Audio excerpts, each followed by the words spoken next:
स्वयं योजना लिखि सर्च करेंगे। देन आप स्वयं योजना क्लिक करदे। क्लिक कलापर देखो ये पंचायत राज एंड ड्रिंकिंग वाटर अच्छे आपड़ से क्लिक करदे। क्लिक कलापर एमतीका इंटरफेस आसो। एमतीका इंटरफेस आसो देखो ये रजिस्ट्रेशन लिखा अच्छी। देन आप रजिस्ट्रेशन रू स्टार्ट करेंगे। रजिस्ट्रेशन क्लिक करेंगे।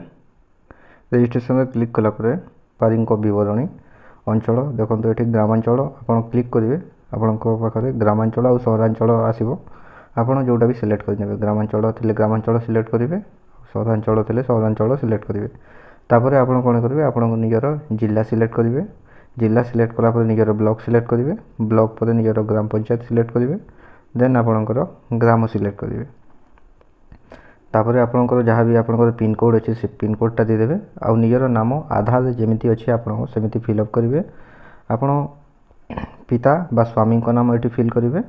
देन आप निजर मातार नाम फिल करेंगे। पुओ ना झील जोटा कि पुरुष ना महिला लिंग जगह आप बाछिबे। वैवाहिक स्थिति माने आप मैरिड ना अनमेरिड सेटा आप देवे। सामाजिक वर्ग माने SC ST OBC जनरल जहाँ भी आप क्लिक करेंगे। भिन्नक्षम जदि आप विकलांग होते भिन्नक्षम क्लिक करेंगे। निजर जन्म तारीख आधार जहाँ भी अच्छी से देवे।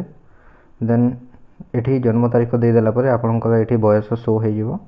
देन आपंकर मोबाइल नंबर जोटा आधार लिंक अच्छी से ही देवे। आउ ये निजर आधार नंबर देवे।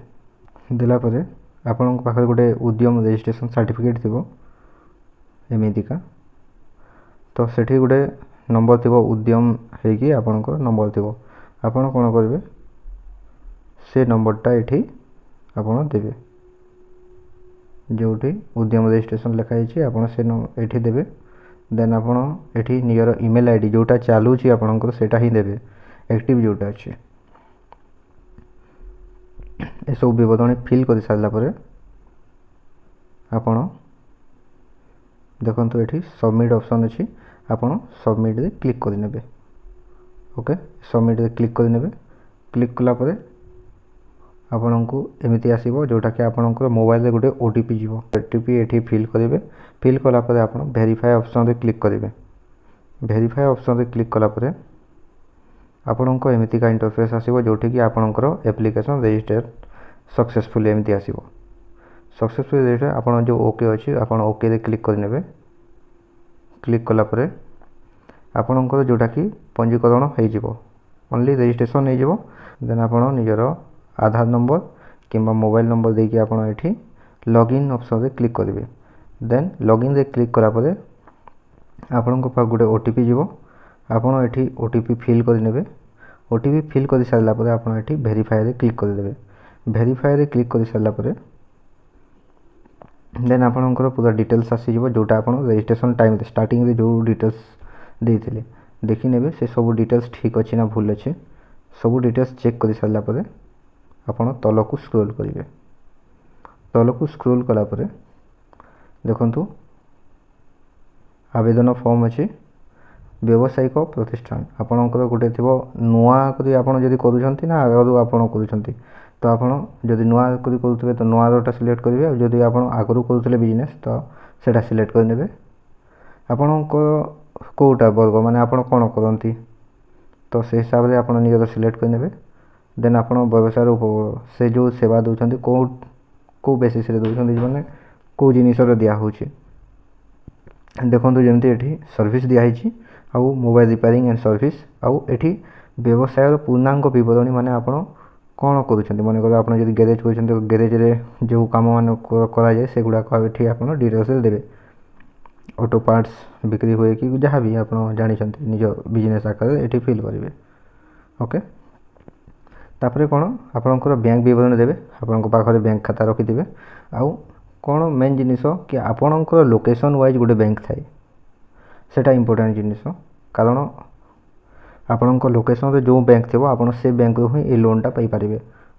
तो जदि आपणकर से लोकेशन वाइज जदि आपणकर खाता नहीं तो आप फास्ट जाइए से अकाउंट ओपनिंग करूँ।